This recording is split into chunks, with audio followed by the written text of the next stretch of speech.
بسم اللہ الرحمن الرحیم۔ السلام علیکم ورحمۃ اللہ۔ میرا نام عبدالحسین ہے، میں بارہمولہ انتخاباتی امیدوار ہوں۔ میں اس شعار کے ساتھ کہ ہمیں اس رشی منیوں کے دیش کو اپنی اصلی حقیقی شکل میں محفوظ کرنا ہوگا، جو ابھی جاری تہذیبی جاریت ہم دیکھ رہے ہیں، اس کو روکنا ہوگا۔ جس کشمیر کو رشی منیوں کا دیش کہا گیا، جسے پیرور ہم کہتے ہیں، اور ہم دیکھ رہے ہیں کہ یہاں پہ اب ہر گناہ کرنے کا اڈا بن گیا ہے۔ شراب کی اتنی لت لگائی گئی ہے جوانوں میں، جہاں کہیں ہندوستان میں کسی کو ایبورشن کرنا ہو تو کہتے ہیں کہ کشمیر چلے جاؤ، اگر کسی کو نقلی دوائی بیچنی ہو تو کہتے ہیں کہ کشمیر چلے جاؤ۔ تو ہر گناہ کے لیے کہ یہ بہت ہی بہترین منڈی بنانے کی کوشش کی جا رہی ہے، اور ہم اس کا مشاہدہ کر رہے ہیں۔ ہم اگرچہ سیاسی گٹھن کو تو محسوس کر سکتے ہیں کہ جو کچھ سیاسی حالات ہے، کیا اس کو شیلڈ بنا کے یہ سب کچھ کیا جا رہا ہے۔ کبھی مذہبی منافرت، آپس میں ہر مسلک کو، ہر دین کو توڑ کے رکھا گیا ہے، پھر ایک دوسرے کے ساتھ ان کو نفرت کے ساتھ جینے کا ڈھنگ سکھایا جا رہا ہے۔ اور جب اس کی تہ تک جانے کی کوشش کر رہے ہیں تو کبھی کہتے ہیں کہ ہمیں اوپر سے آرڈرز ہیں، یعنی دلی ایسا چاہتا ہے کہ ہم دلی سے یہ نہیں پوچھ سکتے ہیں کہ اگر ہم یہاں پولیٹیکل سینیریو کو دیکھ رہے ہیں، مگر یہ کیا آپ کی انسٹرکشنز ہیں کہ ایسا ہو، یہاں کی سماج اس طرح سے جیے، اس رواداری کی ثقافت سے دور رہ کے وہ زندگی کریں، نفرت کی زندگی کریں۔ ظاہر سی بات ہے کہ ایسا نہیں ہوگا کہ دلی ایسا چاہتی ہو۔ پھر کیا انتظامیہ ایسا چاہتی ہے؟ یہ دیکھنا ہوگا کہ کیا انتظامیہ سے چاہتی ہے، مگر اگر نہ دقت کریں تو شاید وہاں پر بھی نہیں ملے گا۔ ضرور پردے کے پیچھے ایسے کوئی عوامل ہیں جو یہ سب کھیل کھیل رہے ہیں۔ ہم نے یہ جاننے کی کوشش کرنی ہے کہ ہمیں اتنا پسماندہ کیوں رکھا جا رہا ہے۔ ہمیں جو سیاستدان آتے ہیں، ہم کہتے ہیں کہ ہم آپ کو سڑک دیں گے، بجلی دیں گے، پانی دیں گے۔ یہ کتنے شرم کی بات ہے کہ ایک سیاستدان آئے کہ میں سڑک دوں گا، جبکہ اس سے تو ہماری پسماندگی ظاہر ہوتی ہے۔ سڑک گورنمنٹ کو دینی ہے، آپ ووٹ دیں یا نہ دیں، نوکری اس کو لگانا ہی لگانا ہے، آپ ووٹ دیں یا نہ دیں، بجلی اس کو فراہم کرنی ہی کرنی ہے، آپ ووٹ دیں یا نہ دیں۔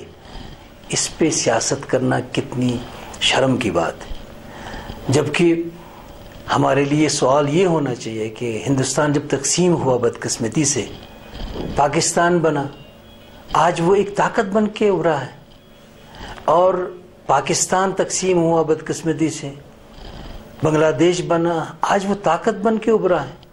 مگر جو کشمیر، پاکستان اور بنگلہ دیش کی، اس کا تو کوئی نام ہی نہیں ہے 60 سال پہلے۔ کشمیر تو ایک اتنی پرانی تہذیب کا نام ہے، پرانے ملک کا نام ہے، وہ اتنا پسماندہ ابھی وہ سڑک بجلی کے چکر میں۔ یہ المیہ ہے، جبکہ اس کی سطح زندگی اتنی معیاری ہونی چاہیے تھی، نہیں ہے۔ ہم روزمرہ کی جو چیزیں خریدتے ہیں، ہم اس کا ٹیکس ادا کرتے ہیں، یعنی گورنمنٹ کی ذمہ داری ہے، کیونکہ یہ ٹیکس اسی لیے ہم دیتے ہیں کہ جو ہماری سڑکیں ہیں، ہماری ضروریات کی چیزیں ہیں، وہ فراہم کی جائیں، اور یہ تو شعوری غیر شعوری طور پر ہر ایک باشندہ ادا کرتا ہے۔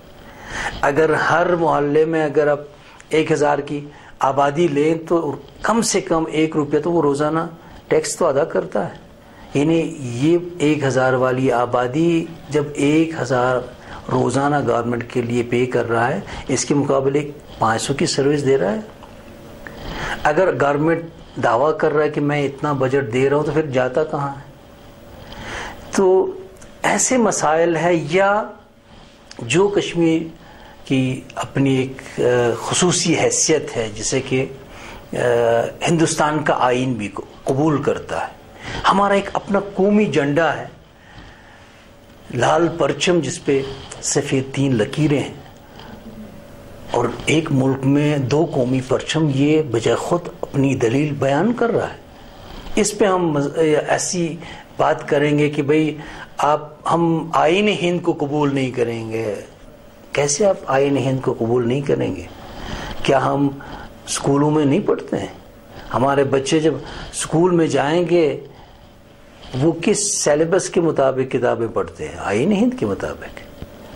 اور ہم جو بھی کچھ کام کر رہے ہیں، جو بھی ہماری ڈاکیومنٹیشن ہوتی ہے، ہر کام ہم آئین ہند کے طور پر کرتے ہیں۔ تو اس میں کون سی قباحت ہے کہ ہم جو پریزنٹ پوزیشن ہے وہ یہی ہے، ہمیں آئین ہند کے تحت کام کرنا ہے۔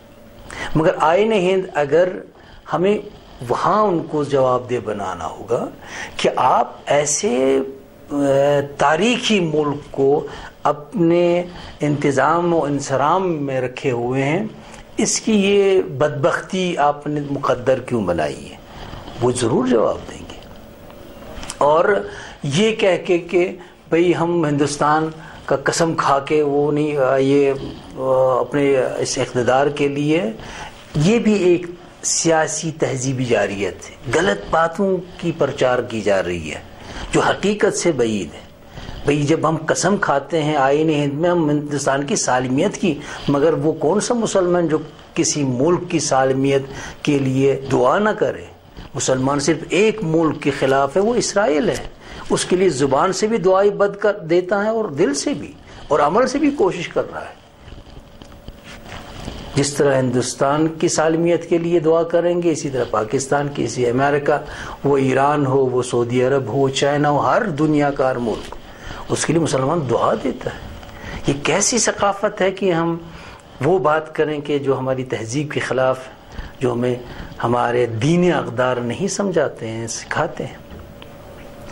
ضرورت اس بات کی ہے کہ ہم حقیقت پر مبنی، اگر ہمیں سیاستدان جن اصولوں پہ سیاست کرتے ہیں ان کو جواب دہ بتائیں کہ آپ نے معیاری گورننس کی ضمانت فراہم کرنی ہے، نہ کہ آپ ہمیں اس کو کیوں سڑکیں دی ہیں، پانی دی ہے، نوکری لگائی ہے، کوئی کسی پہ احسان نہیں کر رہا ہے۔ اس سسٹم کو قانونی طور پر اصلاح کرنا ہوگا۔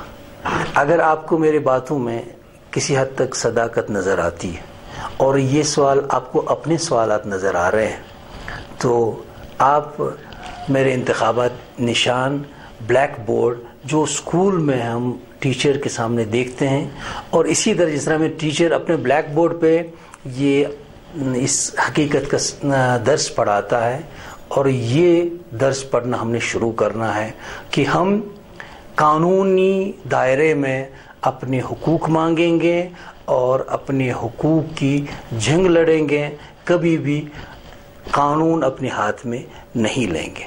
اور اگر یہ ضروری نہیں کہ آپ مجھے ووٹ دیں، جو کوئی آپ کو لگے کہ وہ آپ کو اپنے حقیقی حقوق دلانے میں آپ کی آواز بن جائے گا، اور نہ صرف قومی سطح پہ بلکہ عالمی سطح پہ آپ کی آواز کو ایک قوت دے گا، اس کو آپ اپنا ووٹ دیں۔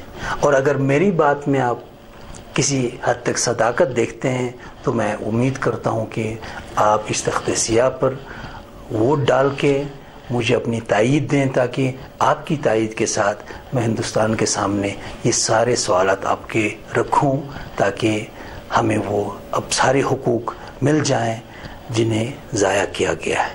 السلام علیکم ورحمۃ اللہ وبرکاتہ۔